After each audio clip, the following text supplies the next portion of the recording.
So we spoke a long time about quitting your job. That day has come, so you've quit your job.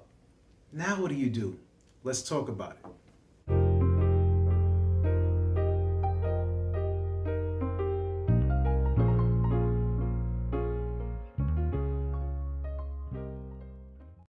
This is Motivation and Confidence, where we help you do your daily best. And I'm your host, Tom Danger. Back this week with a new episode. Before we go any further, please like, subscribe, and share. And I appreciate all of you who've been reaching out to us to be guests on the show. Definitely have lined up some interviews, so I'm happy to talk about that. Again, if you would like to be featured on the show, if you have an idea or a comment, positive or negative, we accept all feedback. Please go to tomdanger.com, TOMDANGER.com, and hit that contact form. Reach out to us, and we'll see how best we can help you. So, day has come. You give notice. You finally grow a pair. You know, you figure it out. You say, this is what I want to do. And you take the leap. Now what? Right? So now you have the freedom to do what you want to do, but what does it feel like? And I can only speak from my personal experience. It's bittersweet.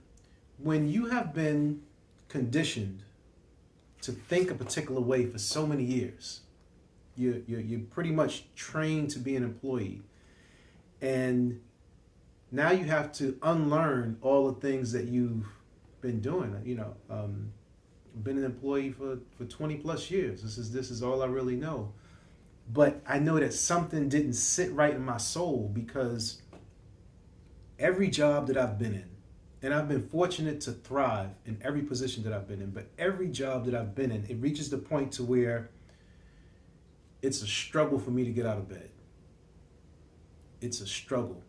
And I'm not one of those people who say to myself, like, oh, what's my purpose? I understand what my purpose is, but my job wasn't aligned with my purpose. And that was part of the reason that I struggled. I've met some great people. I've developed skill sets that I didn't know existed. But it's scary. I'm not going to sit here and act like it isn't scary. I've seen many family members retire or even change career paths and basically wilt away, which is what I don't want. I don't want to live a life of regret. I don't want to live in fear of not taking a chance. So while I say, like, I'm fearful in the sense of, it's almost like, for those of you, like when you ride a bike for the first time, you get that feeling like you riding a bike and it feels good to ride the bike, but at the same time, you don't want to fall off and bust your ass. But even if you do bust your butt, you're just going to get up and keep on pedaling. And that's what the goal is, to get up and keep on pedaling. And I'm a firm believer in leaving on good terms. I never wanted it to be where it was an emotional decision, like things are falling to pieces, even though realistically a lot of things are falling to pieces, but that has nothing to do with me. This is just something that's happening globally, right? The way that we work, the way that we worked in the past 18 months, especially here in the States during the pandemic, we were able to create our own working lifestyles. And now that's being taken away, and a lot of us to go back to what was considered as the norm, nobody wants to do that, right? We want to live. I want to live. I took the chance. I walked away from 6 figures for a peace of mind. And there's no amount of money that you can give me for a peace of mind. I hear a lot of you always say, like, oh, I can't do that because I have bills and I provide for my family. And that's an excuse. The excuse is that you're not going to adapt. You are going to adapt. You're going to adapt. The same way when you figure out how to make do with what you have, that's adapting. And it's just the feeling that you get when you're uncomfortable because it's something that you don't know. And it makes you anxious. And then your mind starts to go in all these weird places to where you're not sure what's going to happen. But here's what I recommend. Just map it out to the best of your ability. Things will never go 100% as the map. But start to paint the picture as to what you want your life to look like. Start to have conversations with people who are in the position that you want to be in. Start to strategize and put money aside so that you can have options. That's what money gives you. Money gives you options. Yes, it gives you ability to buy things, but we're talking about options. The option of if you choose to walk away from one situation, you still have the ability to pay your bills. You still have the ability to support your family. And this type of option does not come to you by being comfortable. I'm not going to sit here and lie to you. You'll have to do one or two things. And this is just my hardcore belief. If you really want this, you got to do one or two things.